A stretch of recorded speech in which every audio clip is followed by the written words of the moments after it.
नमस्कार मित्रांनो, लक्ष्मी निवास पुढील भागामध्ये भावना म्हणते, सिद्धिराज तुम्ही असं का करताय? तुम्ही हे सगळं साधेपणाने करताय, पण घरातल्यांना हे नाही आवडत. सिद्धू म्हणतो, मॅडम मी आहेच जुरू का गुलाम.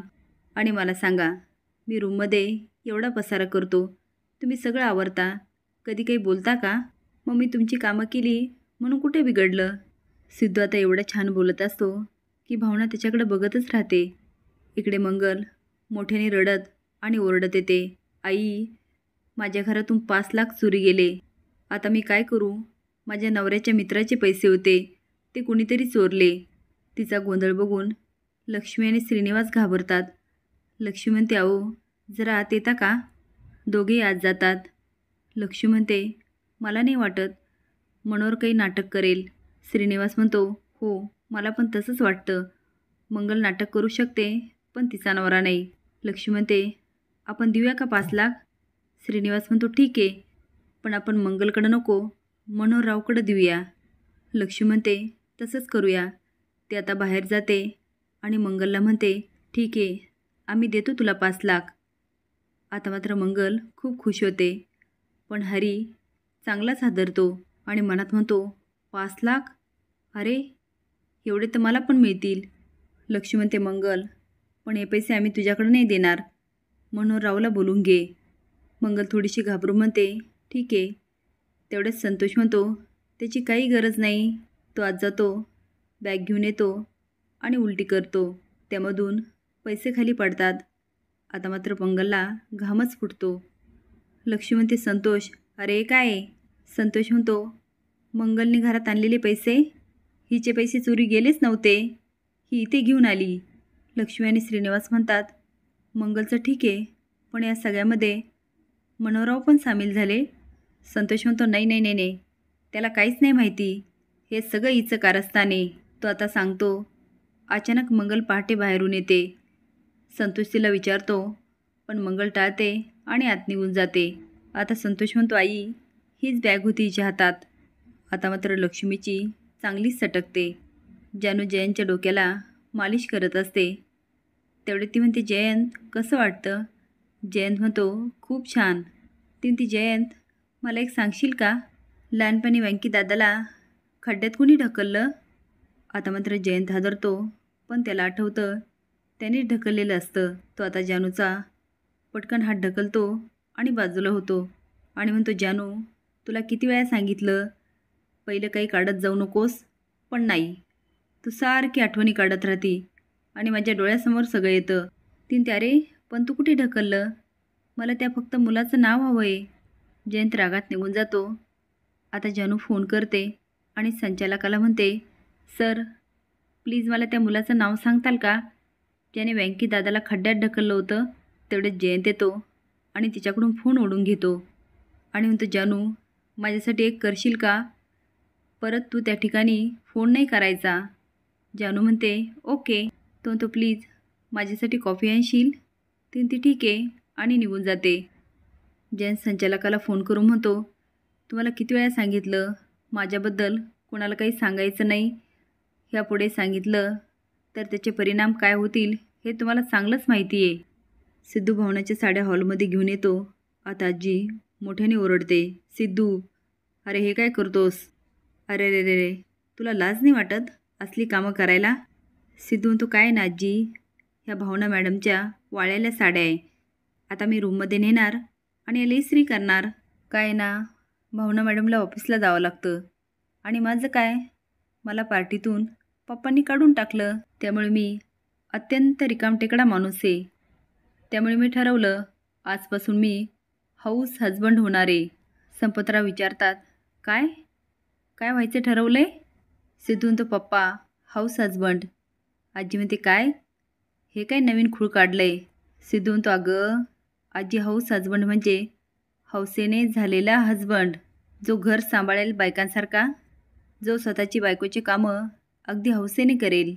तुझ्या शब्दात सांगायचं तर जुरू का गुलाम. तुझ्या भाषेत काही वारी. आजी म्हणते, अरे कार्ट्या, तुझी अक्कल काय शेण खायला गेली की काय? सिद्धू म्हणतो, काय माहिती. आजी म्हणते, काय माहिती काय काय माहिती, त्या अवदसेच्या प्रेमात अजून किती लाचार होणार आहेस.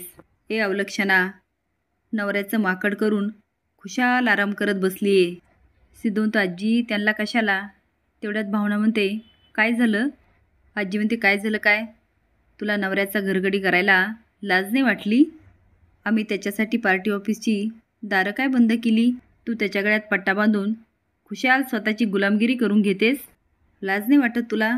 अगं बघ त्याच्याकडं, तुझ्या वाळलेल्या साड्या त्याने घरात आणल्यात. अगे रेणुका काय रे संपत, कुठल्या मुहूर्तावर याला जन्माला घातलंस. संपतराव म्हणतात सिद्धू अरे तुझं डोकं फिरलं का, मूर्खपणाचा कळस गाठलाय. रेणुका भावनाला म्हणते बघ माझ्या सिद्धूची काय अवस्था करून ठेवली आहे. तुला काय मिळतं ग असं त्याच्याशी वागून. भावना जाते आणि म्हणते सिद्धिराज ते द्या इकडे. अहो तुम्ही असं का वागता. सगळ्यांना असं वाटतं मी तुमच्याकडून हे सगळं करून घेते. सिद्धू म्हणतो मॅडम अहो माझ्यावर विश्वास ठेवा ना. थांबा. आजी हळूच रेणुकाला म्हणते बघ बघ चिकटली त्याला चिकटली. सिद्धू म्हणतो आई आजी पप्पा आणि गाडे पाटील कुटुंब, तुम्हाला असं नाही वाटत का आपल्या घरामध्ये सध्या एक पॅटर्न झाला आहे. कुठली गोष्ट घडली की भावना मॅडमला ओरडायचं. पण तुम्हाला माहिती आहे का भावना मॅडम मला काय म्हणतात. सिद्धिराज अहो घरच्यांवर नका ओरडू, नका रागू त्यांच्यावर. त्यामुळे आजपासून तुम्ही जरी किती ओरडलात तर मी तुमच्याशी प्रेमानेच वागणार आहे. कसं आहे ना तुम्ही त्यांचे सासरकडचे लोक आहे, पण तुम्ही एकदा अपमान केला की मी डिग्री 1 त्यांचा जुरू का गुलाम. पुन्हा एकदा अपमान केला की डिग्री 2 जुरू का गुलाम. तुम्ही छळ वाढवा मी प्रेम वाढवतो, तुम्ही टोमणे वाढवा मी सेवा वाढवतो. आता मी भावना मॅडमवर किती जीव ओवाळून टाकायचा हे फक्त आणि फक्त तुझ्या हातात आहे आजी. चला मॅडम आपल्याला बाहेर जायचे, बरीच कामं आहे. दोघं निघून जातात. पण आजीचा मात्र संताप होतो आणि ती रेणुकाला म्हणते चल माझ्याबरोबर. ह्याची अक्कल कशी ठिकाणावर आणायची हे मला चांगलंच माहिती आहे. ते आता अंगणात जातात आणि भावनाचा संसार असतो ते उधळायचं आजी सांगते. पण रेणुका म्हणते ही चूल आहे ही कशी उधळून लावू. माझा सिद्धू यावरचंच जेवण जेवतो. आजी म्हणते चूल उधळून लावायची की आपलं घर हे तू ठरव. चल मोडून टाक तिचा संसार. रेणुका असं काही करत नाही, पण सिंचना आणि निलंबरी करतात आणि निलंबरी जरा अतिच करते. सिद्धू आणि भावना घरी येतात आणि बघतात तर काय सगळंच उधळून लावलेलं असतं. तिखट आणि मीठ सगळेच अस्तव्यस्त पडलेले असतात. सिद्धू आता डोकं पकडतो आणि म्हणतो भावना मॅडम मी यांचं काय करू. भावना तर दोष त्यांच्यात नाही माझ्या पत्रिकेत आहे. सिद्धिराज मी पहिलेच बोलले होते. सिद्धू म्हणतो नाही हो भावना मॅडम असं काहीच नसतं. भावना म्हणते तुम्हाला आपलं केलं, माझ्याशी लग्न केलं हे माझ्यासाठी खूप मोठं आहे. आता भावना बोलत असते. सिद्धू तिच्याकडे बघतो. इकडे लक्ष्मीला एवढा राग येतो की ती मंगल आणि हरीला बाहेर जायला सांगते आणि एवढ्या मोठ्याने ओरडते आणि सांगते अंगठे पकडा. आता अंगणामध्ये दोघंही अंगठे पकडतात. सिद्धू आत येतो. आजी म्हणते काय आली का अक्कल ठिकाण्यावर. सिद्धू म्हणतो आजी मी काय बोललो होतो. एक चूक डिग्री 1 जुरू का गुलाम. तो खुर्ची आणतो आणि म्हणतो भावना मॅडम इथे बसा. भावना म्हणते सिद्धिराज, पण तो काय ऐकत नाही आणि खुर्चीवर बसवतो. आता तेलाची बाटली घेऊन येतो आणि म्हणतो मॅडम पुढे पाय करा ना, मी तेल चोळून देतो. भावना पुढे पाय करते. आता मात्र आजी मोठ्याने किंचाळते. पुढे येते आणि तेलाच्या बाटलीला लाथ मारते. सिद्धू म्हणतो आजी दुसरी चूक. आता मी काय करणार माहिती आहे का, भावना मॅडमची चप्पल घेणार आणि त्याला पॉलिश करणार. आजी म्हणते रेणुका आता काय करायचं ग, माझा काय हक्क नाही का तुझ्या पोराला बोलायचा. आता मात्र सिद्धू सगळ्यांनाच हैराण करतो. तुम्हाला काय वाटतं सिद्धू अगदी योग्यच करतो का हे कमेंट बॉक्समध्ये नक्की सांगा. नवीन अपडेट जाण्यासाठी लाईक आणि सबस्क्राईब करा. धन्यवाद.